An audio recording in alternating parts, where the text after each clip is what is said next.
you can raise your hand.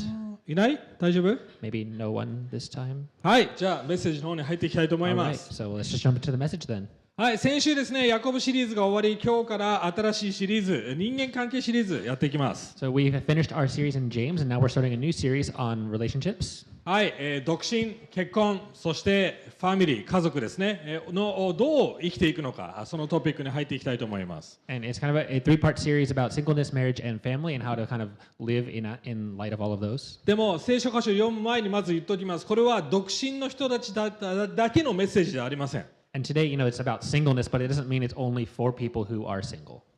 はい、やはり独身のこと生活のことを話すためには結婚生活のことも話していく必要があります。So, if we're going to talk about singleness, it's kind of necessary that we have to also talk about marriage as well. はい、なので今日の聖書箇所、第一コリント7章全体を比較的見ていくんですが、ところどころちょっと部分的に読んでいく形でやっていきたいと思います。40節もあるので長くなってしまうので、ところどころ読みます。And the passage we're going to read is 1 Corinthians 7. We want to look at the entire passage, which is 40 verses, but since it's that long, we're just going to look at parts of it. はい、ごめんなさい。ちょっと飛ばすって言いましたが、前のスライドちょっと出してもらっていいですか、ミングさん、お願いします。はい、2節読んで、そしてその次、7節から読んでいきます。We're going to start from verse 2 and then jump over to verse 7 after that. はい。でその後、17節読んで、また24節、そしてごめんなさい、40節まで読んでいきます。はい。And then we'll jump to 17 and then 24 and then from there we'll read to 40. 今日結構聖書を掘って見ていきますので、いつも通りですけども聖書を見ていきますので、自分の聖書を開いて見た方が分かりやすいかもしれません。And especially, like we always recommend this, but we think especially today it might be good because we're jumping around to really open your own Bible while we read this. はい、じゃあ読んでいきます。2節、みだらの行いを避けるために男はそれぞれ自分の妻を持ち、女もそれぞれ自分の夫を持ちなさい。はい、じゃあ次、以上は譲歩として言っているのであって命令ではありません。私が願うのは全ての人が私のように独身であることです。しかし一人一人神から与えられた自分の賜物があるので、人それぞれの生き方があります。結婚していない人とやもめに言います。私のようにしていられるならそれが良いのです。しかし自制することができないなら結婚しなさい。欲情に燃えるより結婚する方が良いからです。ただそれぞれ主からいただいた分に応じて、またそれぞれ神から召された時のままの状態で歩むべきです。私はすべての教会にそのように命じています。兄弟たちそれぞれごめんなさい、24節ですね。24節に飛びます。兄弟たちそれぞれ召された時のままの状態で神の御前にいなさい。未婚の人たちについて、私は主の命令を受けてはいませんが、主の憐れみにより信頼を得ている者として意見を述べます。差し迫っている危機のゆえに、男はそのままの状態にとどまるのが良いと私は思います。あなた方が妻と結ばれているなら解こうとしてはいけません。妻と結ばれていないなら妻を得ようとしてはいけません。しかし、たとえあなたが結婚しても、罪を犯すわけではありません。たとえ未婚の女が結婚しても罪を犯すわけではありません。ただ結婚する人たちは身に苦難を招くでしょう。私はあなた方をそのような目に遭わせたくはないのです。兄弟たち、私は次のことを言いたいのです。時は短くなっています。今からは妻のいる人は妻のいない人のようにしなさい。泣いている人は泣いていないかのように、喜んでいる人は喜んでいないかのように、買う人は所有していないかのように生きなさい。世と関わる人は関わりすぎないようにしなさい。この世のありさまは過ぎ去るからです。あなた方が思いを煩わないようにと私は願います。独身の男はどうすれば主に喜ばれるか、主のことに心を配ります。しかし結婚した男はどうすれば妻に喜ばれるかと世のことに心を配り、心が分かれるのです。独身の女は未婚の女は身も心も聖なるものになろうとして主のことに心を配りますが、結婚した女はどうすれば夫に喜ばれるかと世のことに心を配ります。私がこういうのはあなた方自身の益のためです。あなた方を束縛しようとしているわけではありません。むしろあなた方が品位ある生活を送ってひたすら主に奉仕できるようになるためです。ですから婚約者と結婚する人は良いことをしており、結婚しない人はもっと良いことをしているのです。妻は夫が生きている間は夫に縛られています。しかし夫が死んだら自分が願う人と結婚する自由があります。ただし主にある結婚に限ります。しかしそのままにしていられるならその方がもっと幸いです。これは私の意見ですが、私も神の御霊をいただいていると思います。はい、聖書はですね、どのようにデートして結婚相手を見つけたらよいかというアドバイスは一切していません。So the Bible does not give any advice on how you should date and find a partner to marry. なぜならその当時は今の現代のように結婚相手を選ぶっていう権利すらほぼない時代。要は言い名付けや、お見合いという形で結婚するのが当たり前だった時代だからです。And so the time period that Paul was writing this in is a time period where it's basically like marriage was just obvious and it was all basically a lot of arranged marriage where everyone would get married just because that was how it worked. だからといって独身生活をどう生きたらいいかだとかね、そういうことについてはアドバイスをくれてないわけではありません。ここで読んだように明確に独身生活をどう生きるか、そして結婚生活をどう生きるかは価値観、見方、生き方はしっかりアドバイスくれています。So just because the Bible doesn't give advice about how you should date, it doesn't mean that there is nothing for singles that it talks about. There's a lot of things that it gives for singles and also for those who are married, how they should live these out and how they should have a biblical worldview about these things. そして今日一緒に読んだ聖書箇所は特に皆さん気づいていると思いますが、パウロはこれは私の意見ですっていう言い方を何度も繰り返してますよね。And you guys probably realized when we were reading this that Paul says a couple of times like, hey, this is my opinion when he writes this. 同時に聖書の価値観もしっかり描写してくれてます。 But at the same time, he also kind of depicts some things that's like, this is very clearly the Bible, like the biblical perspective on this thing. なので今日私たちがすることは、まずパウロがどのような時代背景にいたのか、そして聖書的価値観とはどの時代にも通用する聖書的価値観を取り出しながら、今日の現代の今日の現状に当てはめていく作業をしていきたいと思います。And so today in this message, we want to talk about kind of the actual cultural background that Paul was in and how he was approaching it, but at the same time, also kind of the more overarching kind of biblical principles and kind of use both of those to apply it to today and how we should live. はい、なので今日のメッセージは独身の人たちだけではなく、いろんな結婚のあり方も理解できる、そのようなメッセージになっていますので、全員に適用できると思います。So this is not just then a message for singles only, but it's something that is really relevant to anybody who's married or single, because there's a lot of different elements that we'll talk about. はい、なので、3つのポイントを分けて話していきます。And there are 3 points that we will break it up into. はい、まず最初のポイントは聖書的価値観と聖書にある、または私たちクリスチャンの希望、それを1つ目。The first point is kind of the biblical value system about this and kind of the hope that we have as Christians. はい、そして、独身また結婚の両方に共通する目的を話していきます。And the second point is the purpose of single and married life and the purpose that those have in common. そして最後に、独身者へのアドバイスを実践的に可能な限りしていきたいと思います。And then kind of going to the third point will be specifically advice for those who are single. ちょっとポイントに入っていく前にこれだけを言っておきます。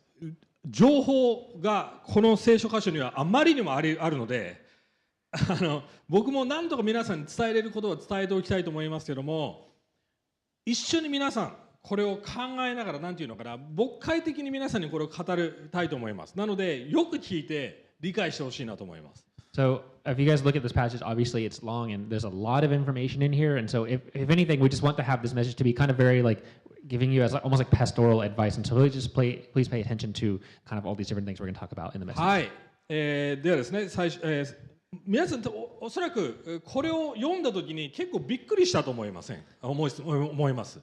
Yeah, so I think for a lot of us, like when we first read this kind of passage, it can kind of be pretty surprising the way that it talks.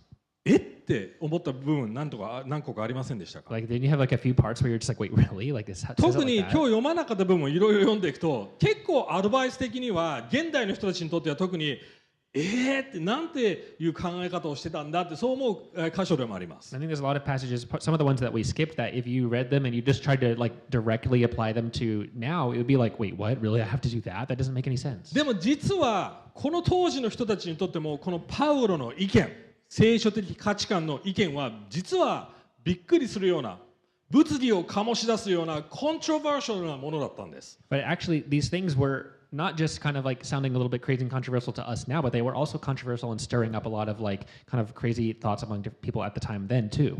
なぜかというと時代背景が関わっているからです。その当時の時代背景。And that's because like the time period that he was writing this to and kind of like the culture at that time is very relevant to how he wrote this. 先ほど言った通りにこの時代の社会は結婚するのが当たり前の社会でした。So as we just said earlier, the kind of society at this time was a society where getting married was like the norm and like the obvious thing that everybody did. 独身で生きていると、あなた大丈夫ですかっていうような言われるようなそういう時代です。And if you were not married, it was kind of like people would just be like, dude, are you okay? Like, what is wrong with you? Why are you not married? なぜなら社会的に子を増やし子孫を残すことで機能するそういう時代だったからで It was す。 a society that was based on like child rearing and always bringing up and causing like bringing up more and more descendants and like helping the population grow in that way. 男性も家計やその家の名前を守ったりすること、自分のトライブ、部族やそういうものを守ったり育成していくこと、そして女性は女性で子供を産んでそれに貢献することが当たり前の時代だったんです。It was normal that like men were kind of obligated almost to like protect like their family name and constantly pass that on by having a family, and then it was also kind of like the norm for women to always be expected to produce and have a lot of children. だからこそそういう時代にはいろんな問題が出てきます。例えば独身の人たちは蔑まされてました。So because of that, there were a lot of different problems that came out of that, and so anybody who was single was always kind of looked down upon. やもめは社会の役立たず、要は重荷、わかります？そういう感じで見られていました。やもめ、要は未亡人ですね。Widows, they were seen as like basically useless to society because they weren't able to have kids. 子供を産めない人は女性として役に立たないと思われたり。Or like if just women in general, if they couldn't have kids, they were just seen as like useless to society. 男性も、昔そのユーノックっていうそういう英語でなんていうのかな、そういう要は、男性機能を切って要は特別の使い方をしている人たち、要は結構そういうなんていうか男性としても結婚してない状態がっていうそういう時代だったわけですよね。This is also like the time period where they had the eunuchs who were like the guys who were like intentionally kind of make it impossible for them to have children biologically, etc. And it was kind of this time period where like they also were like kind of seen as like, wait, what are you doing? 要は独身という存在がタブーな時代で、その文脈でパウロがこれを言ってるって考えてみてください。And so think of this as the context that Paul's talking the context that Paul is talking about this is basically like a context where it is taboo to be single. パウロは独身 OK 素晴らしい生き方だって言ってるわけです。 So then in that kind of context, Paul is then saying, hey, it's great to be single. 結婚してるなら、いいよ、大丈夫だよ。すごいよ。He's also saying like, hey, if you're married, that's great too. まあある意味パウロ自身が独身だって言ってますけども、そういう状態だったからこそもあると思いますけども、それ以上にそれが聖書的価値観だからです。And Paul could be saying that because of course he was single, but I think he's also saying it because it was actually the biblical viewpoint on it. 聖書が言ってることは、私たち人間としての存在はいちいち社会がどうのこうのいう基準に関係なしに、私たちは神に愛されてるからこそ存在価値があり、そして役に立つ生き方、神様のために生きる、そういう価値観ですよね。だからこそ聖書はある意味ニュートラル、どっちでもなかったんです。シングルでも結婚していてもあなたの価値は変わりませんよ、そういう土台があったわけです。And this foundation that the Bible has in terms of its viewpoint on this is not that your value is determined and how you can contribute to society. It's actually completely unrelated to that because you get your value completely only from God. And so it says that, yeah, you can get that only from God and it doesn't matter whether you're married or not. ある意味皆さんこういうプレッシャーは常に経験してきたかもしれません。So maybe for all of you, maybe you have experienced a similar kind of pressure before. 20代後半、30代のぐらいになってくると親に冷たい目で見られますよね。あなた結婚いつするのって言われたことありませんか？ Especially those who are kind of maybe in their late 20s or pushing into their 30s and that are single, maybe have you heard from your parents like, hey, why are you not married yet? What are you doing? 会社でもそうですよね。そういう年になってくると周りが結婚し始めて、なんか自分がある意味取り残されていく感覚を覚えるかもしれません。Or maybe just at your job and like maybe everybody else in your workplace is getting married and then you're kind of just like sitting there like, okay, I'm just sitting here like left out, like what's going on? この時代はもっと広かったわけです。And I think that this time period that we're looking at is even worse actually. 要はもうパウロが言ってることはある意味斬新なことでした。その時代の人たちにとっては。Like he's basically calling them basically pointing out that there was this very kind of cruel the way that the society was operating towards single people. でも皆さんおそらく気づいているように、私たちは真逆の価値観を持った時代にいます。But if you might have realized that even especially now we are kind of in the complete opposite way of thinking. 昔は30年前の日本もそうです。社会がサポートして結婚できるような時代でした。Because in the past, and also maybe even 30 years ago in Japan, it was very the society was there to help you get married, and it was all building up support so you could do that. 例えば会社に入れば、上司と部下がいますよね。上司がわざわざ結婚相手になりそうな OL を雇って部下と結婚させてたりお見合いさせたり出会う機会があったわけです。作り出してたわけです。For example, like in the Japanese companies, maybe 30 years ago, like it would be like, this like the superiors and the subordinates, and the superiors would intentionally try to hire people that seem like they maybe could be a good partner for their subordinates, and they would try to like set them up and do all this 八百 matchmaking. 屋さんのお父さんと、ね、お肉屋さんのお父さんが、ね、一緒に話し合ってそこの商店街とかでね、私の娘とあなたの息子を結婚させませんか、そういう要は社会サポートがあったわけです。Like for example, there would also be like the meat shop owner and then like the vegetable shop owner, and they're just two dudes, and they're like, hey, I have a son, you have a daughter, oh, maybe we can like make that work, and then they try to like force it to happen, and it was like this whole societal support system for marriage. ある意味束縛自由がなかった時代でもあります。And in a sense, it was almost like very, very restrictive where there was no freedom, and you kind of just were funneled into like, this is how it works. または小さなコミュニティから選ばなくちゃいけない。And you had to basically choose from this very, very small community. 今真逆です。And now it's the complete opposite. 誰もサポートしてくれない。Like nobody will support you. 誰を選んでいいかわからない。You don't know who you can choose at all. もう池で選ぶどころか、もうこのでっかい海の中で相手を要は、ね、結婚する相手をね、魚ってイメージでやってますよ。それを選ばなくちゃいけない。要は混乱する時代です。Like they used to say, like, the plenty of fish in the sea. It used to be like there's a few fish in the pond, but now it's like there are all the fish in the whole ocean. So which one do you pick? I have no idea. そうですよね。で、それどころじゃないです、今の時代。もう自己中心さ、要はインディビジュアリズムですよね。自分勝手に生きる、要は全部自分に合わせるっていう時代なので、結局自分に合わないパートナーを選んでいく、そういうプレッシャー、そういう誘惑で生きる時代です。And especially now, like with the society being way more individualistic, there's always this kind of like, I have to find somebody who kind of matches my preferences and exactly fulfills me in the specific way that I want. 今まではそういうチョイスはなかった。でも今はもう自己中心的すぎる。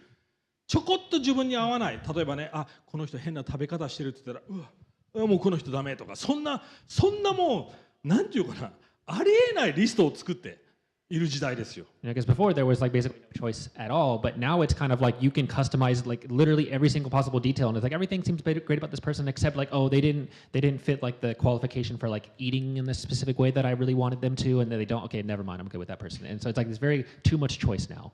両極端見えますよね。And so these two like huge extremes here. そう見ると聖書的価値観がどれほど健康かわかると思います。I think once we see those two extremes, we can actually see how actually healthy the Bible is about this. 結婚しててもしてなくてもあなたの価値は変わりませんよ。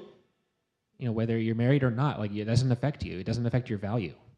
でもその聖書的なバランスの価値観があるからこそ私たちはどの時代でも知恵を持って生きていけるはずです。And also because it has this healthy and balanced value about this, we're able to apply it to any culture in any time period. だからもし今日皆さん結婚したくないって思ってるなら、そう思いすぎないようにしてください。なぜなら神様の御心は違うかもしれないからです。And so, for example, if you're actually thinking like, actually, no, I never want to get married. Actually, please like be open to like God might actually be thinking differently about that and ま might た actually 同 want 時 you to に get married. 結婚しなくちゃいけないってそう思ってるなら、それもちょこっとあなたの願望を制御してください。Or, on the flip side, if you're like, no, I have to get married no matter what, at the same time, you also need to kind of keep that desire in check as well. 今の時代は結婚という概念すら、また男女という概念すら崩し始めています。それは来週ジョノさんが話してくれるんですが、例えば LGBTQ、もう根本的な健康的な結婚という概念が好き勝手にモディファイされ、そして覆されていく。そうなっていくとどう思います？人類、子供を産めなくなっていったりする。要は人類が存続していけない時代が出来上がってしまう可能性もいっぱいあるわけですよ。Especially like today, just in modern society, like even just like the idea of marriage in the first place, the idea of like men and women in the first place is all completely just being like just overturned where nobody really understands anything at any point anymore. And John was going to talk about this more next week, but it's kind of everything is just being overturned to the point where nothing really makes sense anymore. もう一つここで見ていきたいことがあります。それはセックスという概念です。And there's one other thing we want to look at, which is just the idea of sex. 2節にみだらな行いという言葉が出てきます。And it uses this kind of phrase in verse 2 where it says sexual immorality. はい。多くの人たちはみだらな行いだとか、英語で言うとセクシュアルイモラリティですね。それはなんか不倫をしたり、要は結婚している状態で、ね、そういう行為をしてしまう、そういうふうにイメージ持っていると思います。A lot of people think of this as just like, oh, that means like cheating on my spouse and having an affair if I'm married で or も something. 実はこのギリシャの言葉はポルネイア、要はポルノの語源なんですけども、もちろんポルノもという問題も関わってくるんですが、いろんな問題、特にセックスという問題をここでパウロは取り上げています。But this word, actually, the original Greek word is the word porneia, which, of course, like porn is a part of that and is related to that, but it kind of just includes a lot of different like sexual things. 根本的にはこういう意味です。結婚の外以外のセックスをすることがみだらな行いだって言ってるわけです。And basically, we could sum it up as just saying that sexual immorality, this word, is any kind of sexual activity outside of marriage. なぜパウロはこのようなことを取り上げているんでしょうか。 And why is Paul bringing this up? なぜならその時代の問題でもあったからです。Because this was also a problem of the time. この前の章、6章を見てみるとその問題が出てきます。And if we look back at verse 6 or chapter 6, this problem is kind of talked about in more detail. この当時の時代には2つの基本的なセックスに関する価値観がありました。And in this time period, there were kind of two main kind of ways of thinking about sex. 一つの価値観はこうです。セックスは食欲みたいなものだから、いくら誰とでも何度でもしても構わないという考え方です。And the first way of thinking about it was kind of this like, well, sex is basically like the desire for it is not that different from just the desire for food, just like regular hunger. And so like, yeah, I can just do it as much as I want, as many times as I feel that desire with whoever I want. ね、お腹が空くように、ね、性欲が出るのは当たり前だから別にいいじゃんっていう、そう要は体と心を分離させた考え方です。You know, it's just like in the same way that I have hunger for food, I have hunger for sex, and I'm just going to do it because it's just unrelated to my soul. It's just like a physical thing. 何の意味もない。And it doesn't actually really mean 単 anything. なる快楽だ。 I just have this like random desire for pleasure それが sometimes. コリントの問題でした。 And that was a problem in the Corinthian church. ね、クリスチャンでありながらいろんな人とセックスしたとんでもない生き方をしているやつがいたわけですよ。 And there were a lot of people in this church who were like going off and doing all of these different like sexual things because they just thought it was like, oh yeah, it's just like food. Like, I'm hungry sometimes too, yeah. もう一つの問題は別の価値観はこうです。セックスは汚いものだ。 And the other way of thinking about it was that sex was basically just this completely dirty thing. 要はギリシャ哲学の考え方です。 And it's kind of based on the kind of like Greek philosophy ここ頭知識、 thinking. 精神的なものはいいもの。でも実際の物理的なもの、体、物体、それは汚れているものだから可能な限り子供を産む以外は避けろだとかそういう考え方があったわけです。 And it was this way of thinking that was like, well, you know, the real important things are just like things that you can think about with your mind and just kind of imagine and like get all philosophical and stuff. But anything that's like related to like the physical world, including sex, is just dirty and unnecessary. And it's really only there. I mean, we have to because we have to make more people. But besides that, just don't touch it. 皆さんこの両極端を聞いて、おそらくこの時代の問題でもあると分かっているはずです。 And I think that we can see that looking at these two extremes, it's actually kind of a problem in our society today as well. そうですよね。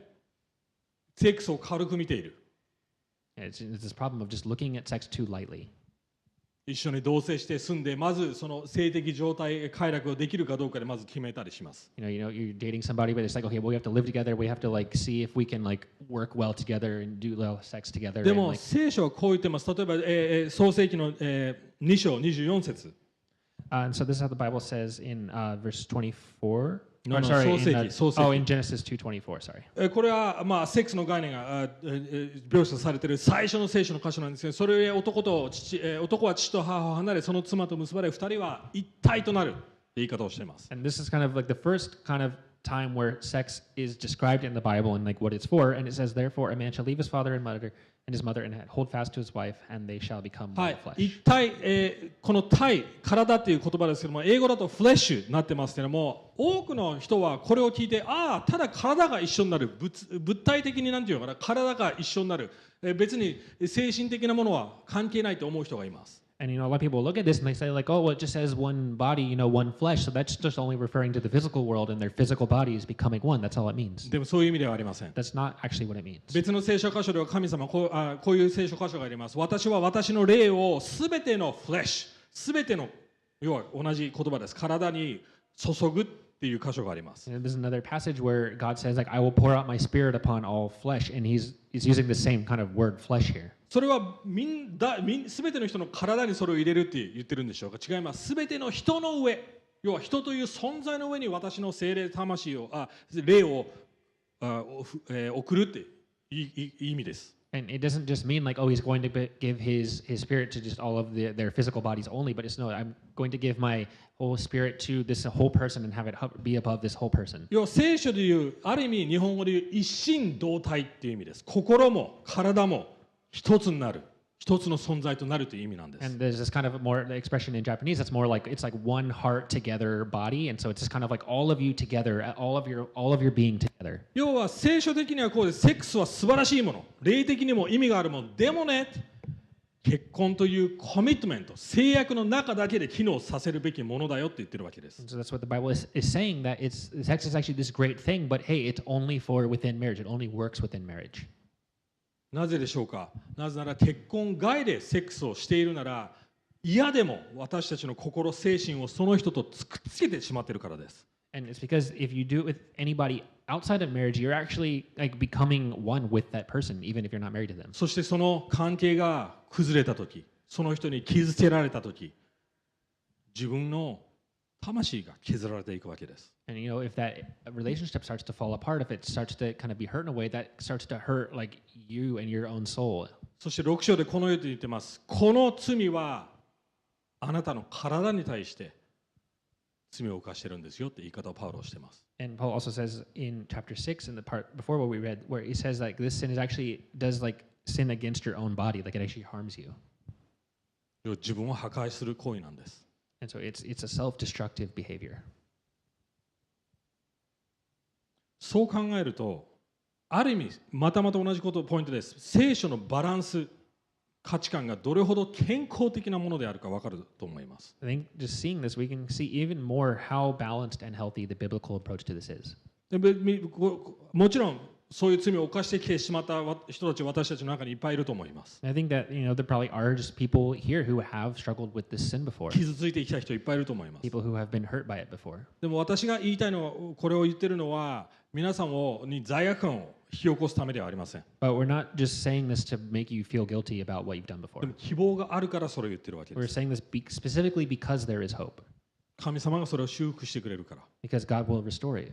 もう一つ言いたいことがあります。And there's one other thing we wanted to say. それはポルノっていうことを話すと、私たちは映像を見てしまうってよく思ってしまいます。And when we think about the idea of porn, I think a lot of times we just think like, oh yeah, that's like looking specifically at like images on a screen, and that's the bad part. 特に男性に関わるものだ。Especially, it seems to be like a guy thing. A lot of times, just looking at stuff on the internet. ポルネイアという概念はそういうレベルじゃありません。This like the porneia, the word like it kind of means more than just that. 女性は特にファンタジーっていう問題がいっぱいあると思います。I think especially on the flip side for girls, a lot of times it's just kind of like fantasizing and thinking about things. You're not actually looking at anything on a screen. 要は過度にその男性との関係をロマンタサイズするっていう、要はロマンティックに極度に考えてしまう行為です。It could be an example of just like over romanticizing and fantasizing about some relationship with the guy. 皆さん映画覚えてますか？トワイライトって映画覚えてます？ Okay, so example, you guys know the movie Twilight? 知ってる人いる？ Maybe Twilight? anybody Vampire? maybe afraid to raise their hand that they've seen this movie? めちゃくちゃイケメンな、そしてもう一人ね、ムキムキな理想の男性2人出てきます。There's the one like just really just hot guy and a really buff guy that's also pretty hot. そしてそのようなロマンティックな出会い方、そして情熱あふれた愛が描写されています。And there's the girl too, and there's like this whole like they have all these encounters and all of these emotions and like. それを見ている女性は私もこういう恋をしたい。And this girl's like, oh, I want to do these things with you. こういう出会い方じゃないとダメ。And if she's like imagining like, oh, if it's not like this special encounter like this, how I'm imagining, then it's no good. そしてどうなっていくと思います？極度なリスト、こういう出会い方、こういう王子様、こういうものじゃないと私は幸せになれないということを言い始めるわけです。And she basically starts making this big long list of like all of these specific qualities and the ways that she wants it to happen, and basically saying like if it doesn't happen in these exact specific extreme ways, then I won't be able to be happy. 数年前こういうトレンドがありました、女性たちの間で。A few years ago, there was kind of a trend among 自分 women. のファンタジーを実際に起こってないことを日記に書いたりブログに書いたりして、シェアするそういうトレンドがあったわけで And す。 there was a trend where girls would kind of take the same idea of like writing all these crazy wild fantasies about what they would want to happen, and they would write it down and then they would put it on a blog and post it ある意味 somewhere. 僕はそれポルノだと思います。 And I think that in a sense, it's kind of like porn in a sense. Like it's 僕が言いたい the こと same は idea. みんなこの罪を実際にセックスしてなくてもみんな霊的にそういうふうに罪を犯してるわけですよ。I think that really all of us, like in one way or another, we are all committing this sin. そして結婚という概念を崩してるわけです。And it's something that just destroys marriage. だからこそ私たちは聖書に戻らなくちゃいけないと思います。And that's why we have to go back to the Bible. どっちの極端、ね、大昔のそういう概念でもなく、また現代の壊れた価値観でもなく、神がデザインした結婚の価値観です。We can't just go back to like, oh, this is how it used to be, or just how it is today, falling apart. We have to go back to how God designed things. 僕のこの教会に願う思いはこうです。この教会こそある意味キリストとキリストの体、要は究極の結婚の姿であるべきだと思います。クリスチャンの教会がある意味、言ってるのも分かります。And of course, my vision for like this church is that the church is like the bride of Christ. I want it to represent Christ and the church.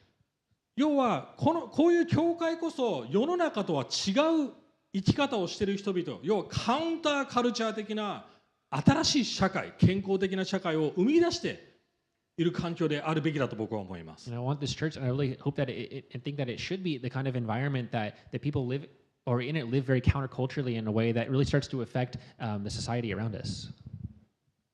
聖書の価値観を取り戻さなくちゃいけない。じゃあどうすれば私たちはそういう価値観を実際に生きることができるでしょうか。And so we have to take back this biblical value about this, but how do we actually do that? How do we actually learn what this is その and た apply めに it? は聖書にある希望、要は福音にある希望、そして独身生活、結婚生活両方の定義、目的、意味をしっかり把握するべきだと思います。And to do that, we have to kind of fully grasp like what is the actual purpose and kind of hope for both of these things for marriage and singleness. それが2つ目のポイントです。 And that's the second point. はい、パウロはこのように言っています。要は、24節、このように召された時の状態で可能な限りいなさいって言っています。And Paul says in verse 24, it has like the in whatever condition as each was called expression in it. はい、ここでショックですよね。今私独身なので独身でいるべきなんですかって思うかもしれません。And it kind of sounds like, okay, whatever situation you're in right now, you have to stay that way. And people are like, oh, if I'm single, I have to stay that way. I'm not allowed to ク try リスチャ to ンにな get った married. 時の状態でずっといなくちゃいけないのって。Like, if I'm in this position where I'm just kind of struggling and suffering, I have to just stay like that. それを聞いた時に、いや、私本当に結婚したいんですかと思う人がいるかもしれません。 And there might be people who are like, oh, I really wanted to get married, though. I guess で I'll も just また not do 逆に that. 先ほど言ったように、いや絶対結婚なんかしたくないって、極度に結婚の概念をネガティブに考えている人もいるかもしれませ Or ん。 there might be people who are like on the reverse, and they're like, oh, no, I never want to get married, and they just have like a very extreme kind of view about it that is. 僕が驚いたのは29節、こう言ってます。今からは妻のいる人は妻のいない人のようにしていなさいって。And the part that I really thought was very surprising to me was the part where it says, like, for those who even have wives, to live as if you don't have one. ということは僕は夜プレステ独身者としてプレステいつでもできるように生きちゃっていいのってちょこっと思いました。 And I kind of thought was like, okay, so I can just pretend I'm single and just play PlayStation as long as I want, whenever I want. Okay, も cool. ちろんそういうわけじゃないわけですよ That's not actually what I think it means.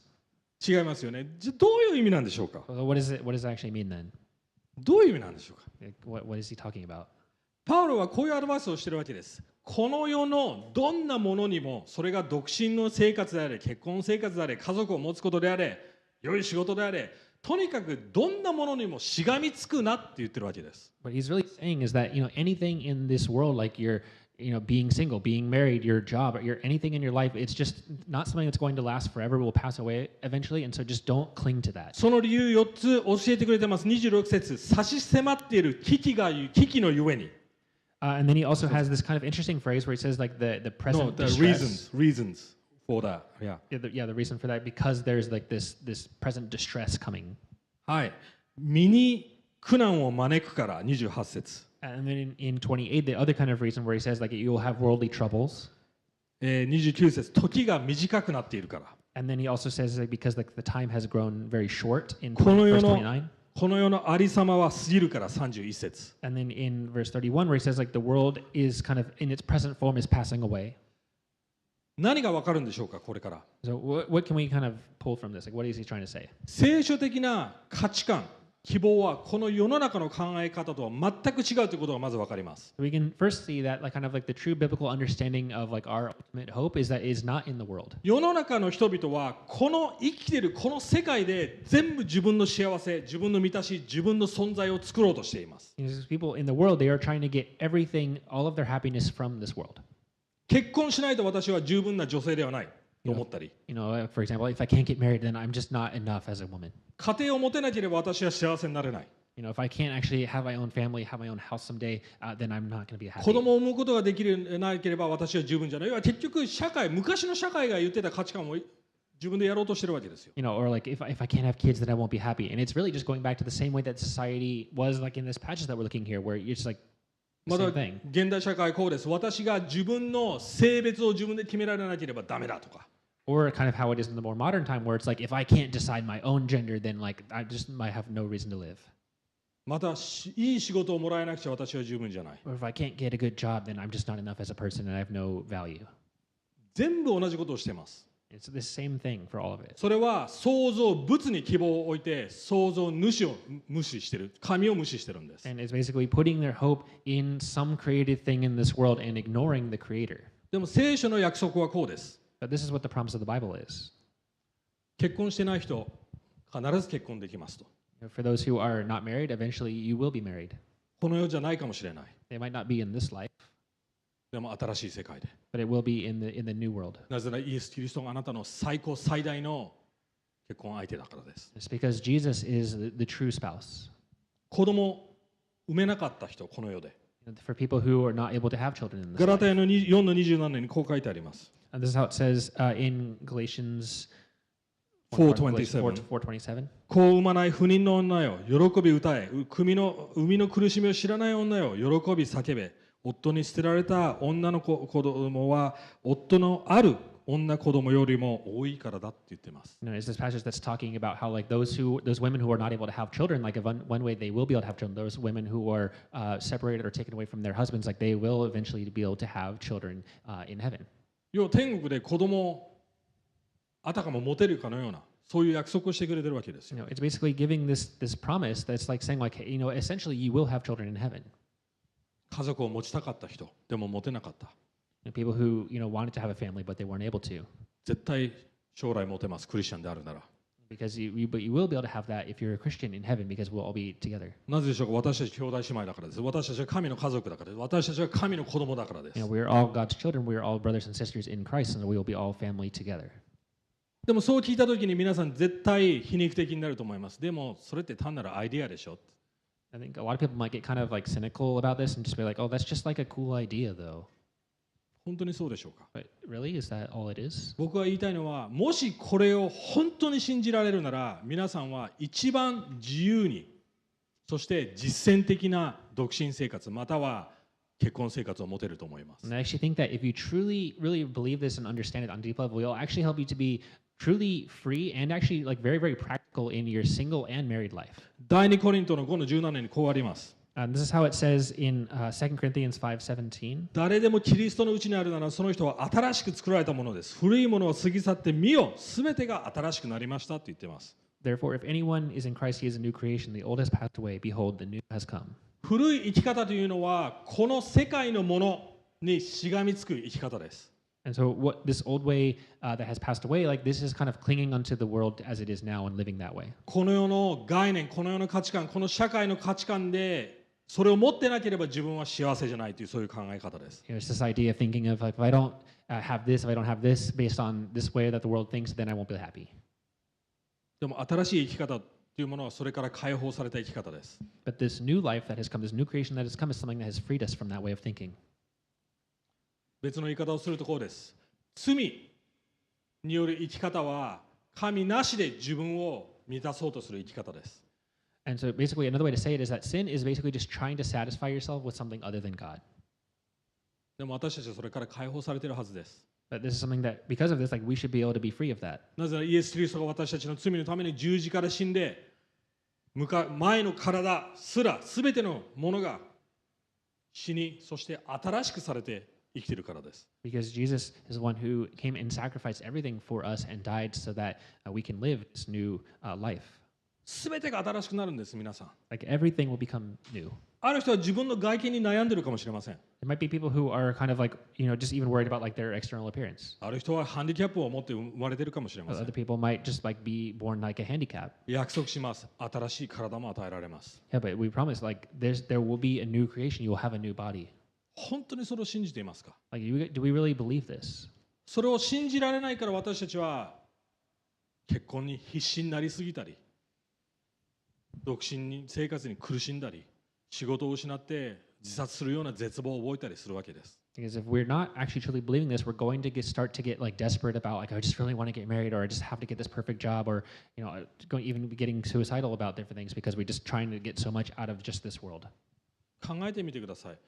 もし結婚が全ての希望なら、もし将来あなたの結婚相手が交通事故で亡くなってしまったらどうしますか？ For example, if marriage truly is kind of like your ultimate hope that you have, let's say you get that, but then the person that you marry like dies in a traffic accident, like then what happens? 絶望です。 You're just gonna be falling into despair. こういうストーリーがあります。あるカップルが4人の子供を持ってました。There's this story. There's this couple, and they had 4 children. ある日、お母さんがその4人の子供を連れて車で自分の丘の上にある家にちょっと忘れ物をしたので戻ったんですね。And so there's this one time where the mom like took out the 4 children. They were going out somewhere. They were driving, and then they went back to the home real quick because she had to get something, and she left it in the house. And the house was on a hill, so she like parked on the hill. でもサイドブレーキをするのをそのお母さん忘れて外に出て家の中に入っていって戻ってきたら車が坂をガーって行ってしまう、そういう状態でした。前の車だったのでニュートラル、そういう状態になっていたわけですよね。 And she jumped into the house real quickly. She like left the car in neutral. She didn't put the e-brake on or anything like that. And so when she came back out after grabbing that thing, then the car had actually slid down the hill all the way to the bottom. その結果車はぶつかって子供全員死んでしまいました。 And the car crashed into something, and all of the children in the car died. 考えてみてください。そのお母さんの絶望。 Just think for a second about how much despair like this one might have gone through. 自分のせいで責めたと思います。 And how much she would have blamed herself for that. そんな悲劇からどうやって精神的に立ち直れると思いますか？ So how can someone recover from such a tragedy like that? そのカップルは今では5人の子供がいます。 And that couple now, they actually have 5 new children, 幸せに生きてます。 and they're actually living very happily. なぜそんな、もちろん時間かかりました。でもなぜそういう希望を持てたんでしょうか？ Of course that takes time, but how were they able to have hope once again? なぜなら彼女たちは子供の死はそこで終わりじゃない。必ず天国でそのような形で亡くなってしまった自分の子供たちに会えるって希望があったからですよ。 It's because they had this hope knowing that those children who died in that car accident, they will be able to see them once again in heaven. クリスチャンの希望がなければ絶望に陥ります、この時代、この世界で。If we don't have this Christian hope, then we're just going to fall into despair. 最後のポイント。じゃあこの価値観を土台にどう独身として生きればいいんでしょうか？ So the last point, so how can we actually like live this foundation out as singles? ここで僕が面白いなと思ったのは35節でこういう言い方をしています。I think that's something that's really interesting is how it says in verse 35. 品位ある生活を送ってひたすら主に奉仕できるように、そういう生き方をしろと言ってますよね。Is where it says, I say this for your own benefit, not to lay any straight on you, but to promote good order and to secure your undivided attention to the Lord. 英語の方がクリアなんですけども、good order、要は正しい優先順位を持って生きることが大切ですよと言ってるわけですよね。And it's basically saying like when it says like promoting good order, it's basically saying like have your order of priorities kind of straight. この世の作られたものに望みや希望じゃなくてしがみつくんじゃなくて、神にしがみつきながらそれ以外のものを優先順位にしていくっていう生き方です。So it's saying like put God at the top of your order of priorities. You can still have things underneath that, but to put God at the top and to cling to Him is your そして ultimate も hope. ちろんそこには自由があるわけです。 And so with that, I think there's kind of a freedom with it. フレキシブルさがあるわけです。 Is this like a way that it actually can help you be flexible? 結婚しても結婚しなくてもどっちでもいいわけです。 Because if you get married or not, like either one is okay. お金持ちでもそうでなくてもいいわけです。 If you have enough money or not, like it's okay. It's either way is fine. なのでその土台の上に実践的アドバイス、牧会的に皆さんに、最後にちょこっとやりたいと思います。 And so with that as a foundation, I just want to give some kind of practical pastoral advice to those who are single. はい。結婚したくてもしたくなくても、まずこの目的を持ってください。自分の品性を高める目的を持ってください。So for those who want to get married, and for those who don't necessarily want to get married, think about for either of you guys to just have this kind of goal in your life to want to just grow in your character.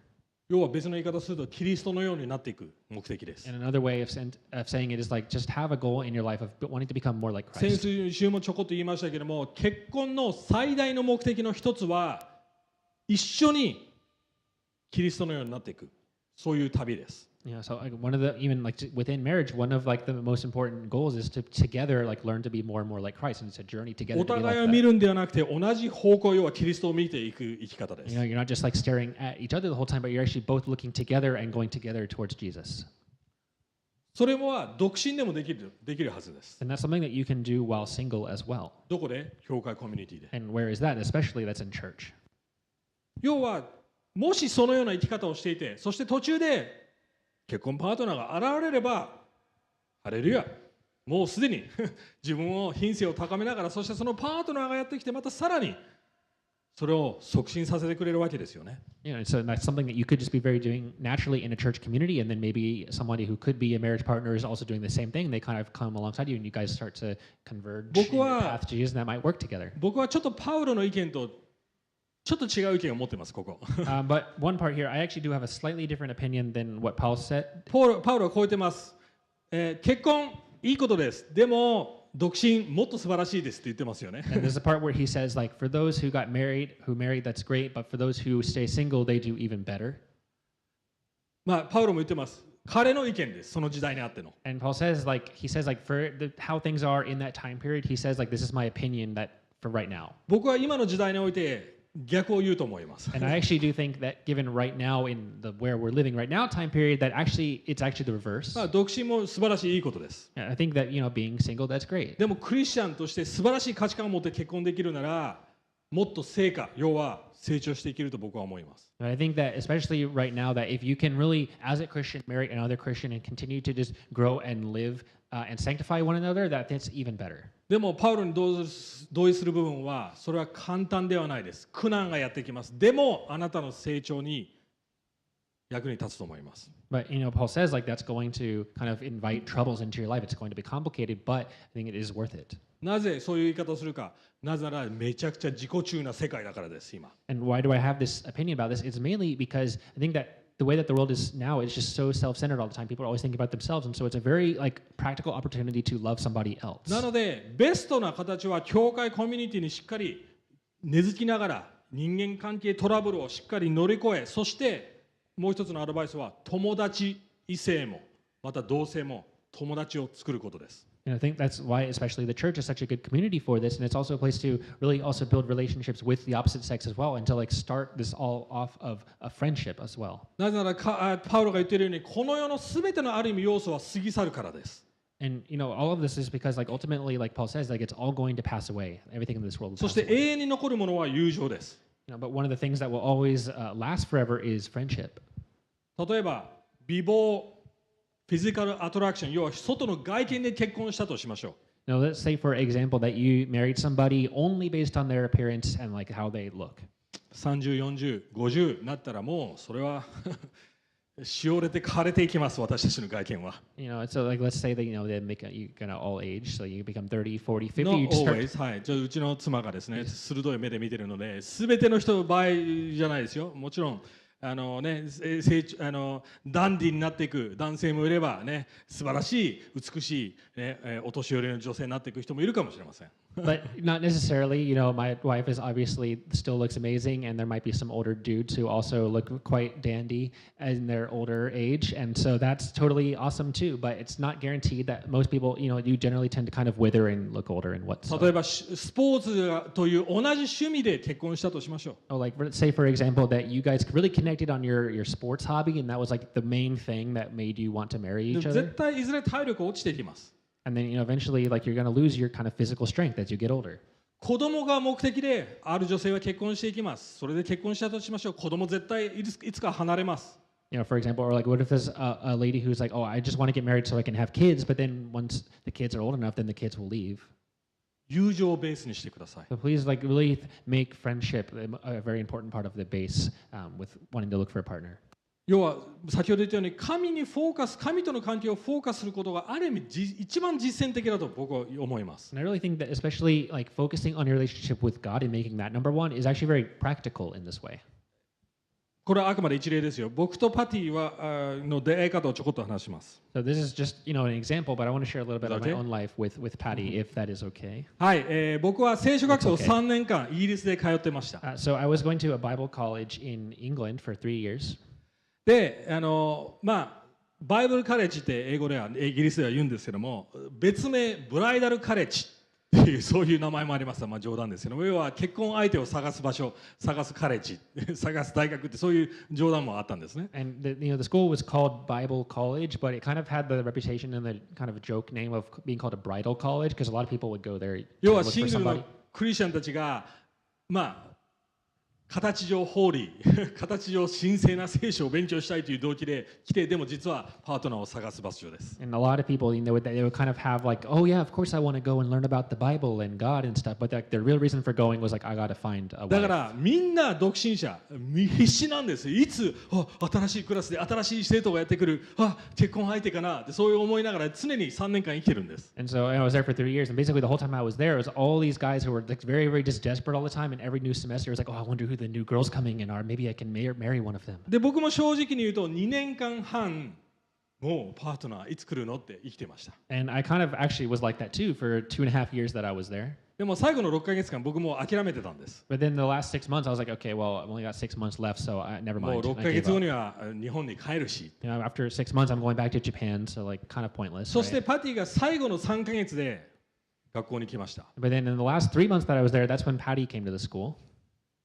でも僕は諦めてたので、あんまりもちろんパティ美人でしたし素晴らしかったけども、そんな追っかけなかったんですね、パティを。And of course, like, Patty came and she was just very beautiful and this is a great person there, but I had already given up, so I wasn't like actually trying to do でも anything. 他の聖書学校の男たちや、語学学校の男たちはわーっていくわけですよね。はい、 But all of the other guys were on the prowl apparently, and they were really going after her. でもその中で僕だけがそういう行動を示さなかった。But I was the only one who actually didn't kind of show a lot of like interest towards her. 別に僕はホーリーだったわけじゃないですよ。 Doesn't mean I was more holy than で them. も But, そこでパティはあれこの人は何かが違うなって見始めてくれたわけ and です。 actually, because of that, Patty actually started to realize and notice me and more like, hey, why does this guy seem different? Why is he not like on the prowl like all も the ち other ろんこれは guys? あくまで一例です。でもある意味ある程度の真実はそこにあると思います。 And I think there's kind of like a truth in like how like this happened. It's Like just an example, There's an but there's example. some certain truth in it. Thanks. もし皆さんが神様要素以外の要素を求めながら結婚相手をわーって探してるのは絶対同じような価値観持ってる人しか出会わないと思います。 I think that in the same way, like this is just an example, but like if you're constantly looking for somebody based on like this one kind of way of thinking or this one thing that's like they have to make this the main thing, then you're probably going to find people who have like a similar value of that thing, and then your marriage will be based on that thing. でも同じ旅、神様に向かって同じ旅をしている人たちがのところにはやはり神様はそういう神様を優先にした正しい関係を持てるような御心であるならね、送ってくれると思います。 But I think that if you really truly are focused on God and making Him your main priority, God can lead you to another person who is also having the same kind of priority of Him as well. 最後にこれを言いたいと思います。 And one last thing that we'd like to say. 7節、一人一人神から与えられた自分の賜物があるので、人それぞれの生き方がありますよって言ってますよね。And this is where it says in verse 7, where it says, but each has his own gift from God, one of one kind and one of another. 独身であるうちに自分の賜物を見つけてください。 So especially while you are still single, please like find your gifts and your 自分 calling. の使命を見つけてください。 Please like find your true calling. 僕にとっては日本っていう使命が明確でした。 For me, that was to come back to Japan. でもそれがいつどのように起こるかは決めようとはしませんでした。 But I didn't really know, and I didn't have any kind of decision about when or how that was going to happen. それはパティに伝えました。 And that's 結婚 what するとき。 and that's what I told Patty when we got married. ある人たちはこう言います。でも私たちは結婚する相手の職業に結婚してるわけじゃないってよく言う人がいます。 And hearing this example, people might think like, hey, I'm not marrying the person for their job, like I'm marrying them. でもその人の賜物、その人の仕事、要はcalling、使命はその人の一部ですよ。But if you think about it, like that person's kind of vocation, like their calling on their life, like that is a part of who they are. 無視することはできません。 You can't just ignore that. でもそれが明確に分かっていればいるほど決めすぎてもダメですよ。でもある程度分かることがある意味何が正しいのか、どういう相手に出会うべきなのか、そういう判断基準にもなっていくと思います。 I think it's obviously something that you're not just going to like cling on to it, like okay, it has to happen in this way in this time, but it is something that can kind of inform your decisions and be kind of a good kind of metric in deciding, yeah, your future decisions and all this す kind な of わ stuff. ち神様にあって固く立ち、そしてフレキシブルでいてください。それがベストな状態で And す。 so it's this kind of best of both worlds, this kind of standing strong in God but being flexible at the same time. そして神の御心であるならば、神はその相手を送ってくれるはずです。 Yeah, and if it is in God's will, then He'll be sending you that kind of person in the right timing. 積極的にクリスチャンの友達を作りましょう。 So let's just be more proactive in just making more friends among all そ of し the て教 Christians 会も here. 可能な限りそういう環境を作り出すために、例えばシングルミックスだとか新しいカウンターカルチャー、要は世の中の価値観に流されない環境を可能な限り提供していくことを目指したいと思います。 And I really want to continue to like through events like the singles makes and other things like that to kind of really help this church to become countercultural in that way when it comes to marriage and relationships. これから生産式に入っていきます。 Now we're going to go into a time of communion. ウェルカムチームの皆さん、準備していただければと思います。そしてバンドの皆さんもお願いします。はい。 So the welcome team and the band will prepare for us. はい。今日のようなメッセージをした後にどうこのメッセージが生産式とつながるんだろうって思うかもしれません。 There might be people who are kind of thinking like, okay, how does today's theme of the message relate to シン communion? グルネスと生産式がどう関係あるんだろう。 Like, how does singleness relate to communion? 実はめちゃくちゃ関係あり I ま think す。 it's actually quite related. はい。生産史の聖書箇所ルカの福音書22節15節から20節読んでいきたいと思います。 We want to look at Luke 22:15 through 20. 時間の関係上日本語だけでこれを読んでいきたいと思いま We're す。 just going to read it in Japanese. 15節からイエスは彼らに言われた。私は苦しみを受ける前にあなた方と一緒にこの杉越の食事をすることを切に願っていました。あなた方に言います。杉越が神の国において成就するまでは私が杉越の食事をすることはありません。決してありません。そしてイエスは杯を取り、感謝の祈りを捧げてから言われた。これを取り、互いの間で分けて飲みなさい。あなた方に言います。今から神の国が来る、時まで私がブドウの実からできたものを飲むことは決してありません。それからパンを取り、感謝の祈りを捧げた後、これを裂き、弟子たちに与えて言われた。これはあなた方のために与えられる私の体です。私を覚えてこれを行いなさい。食事の後、杯も同じようにして言われた。この杯はあなた方のために流される私の血による新しい契約です。ここで契約っていう言葉が出てきます。So in this passage, we see the word covenant. それはある意味結婚という契約、そういう概念も含まれています。And I think that the idea of like a marriage covenant is also included in this. 先ほど言いました、私たちの最大の希望は神との契約、要はキリストとの結び、キリストと結ばれる最大の結婚です。And as we said earlier, like our ultimate hope is in God, and in a sense that kind of means like being bound together and being united with Christ in this kind of ultimate marriage. 聖書は男女という結婚から始まり、そして黙示録、イエス・キリストとの、そして信者たちとの結婚で終わります。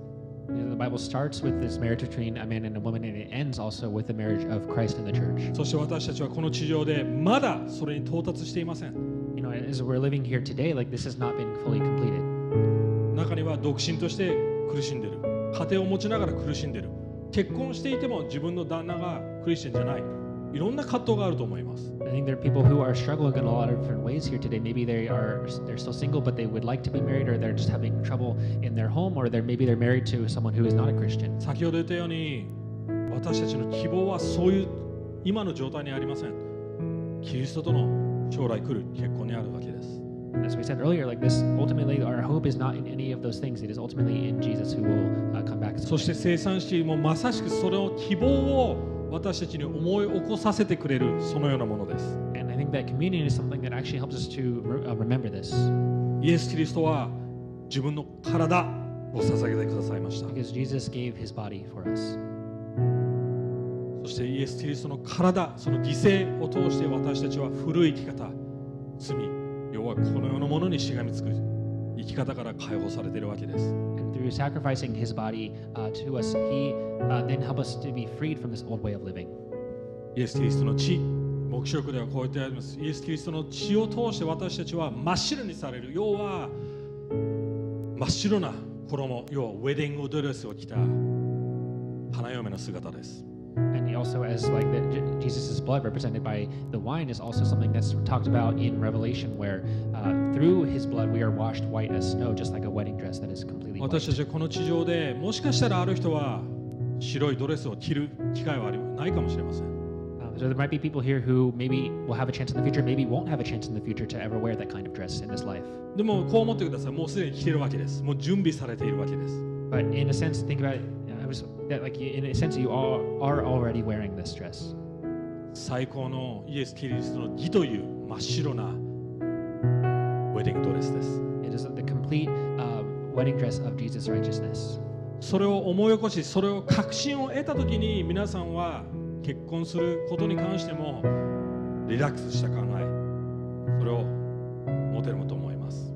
If we can have this kind of conviction about this, then I think we can have a more kind of balanced and relaxed approach to そして marriage. キリストにあって自由であればあるほど自分らしく生きれると思います。I think that in this way that we can have more and more hope in Jesus, that actually will help us to live more and more like ourselves truly. そして自由で生きてれば生きてるほど、自分らしく生きてれば生きてるほど、自分を本当の意味で愛してくれる人に出会えると思います。And the more that we can live more and more like ourselves, then it's more likely that we're also able to meet the person who is right for us that God may have prepared. 結局それがベストな状態わけです。I think that this is really the best possible scenario that God has made for us.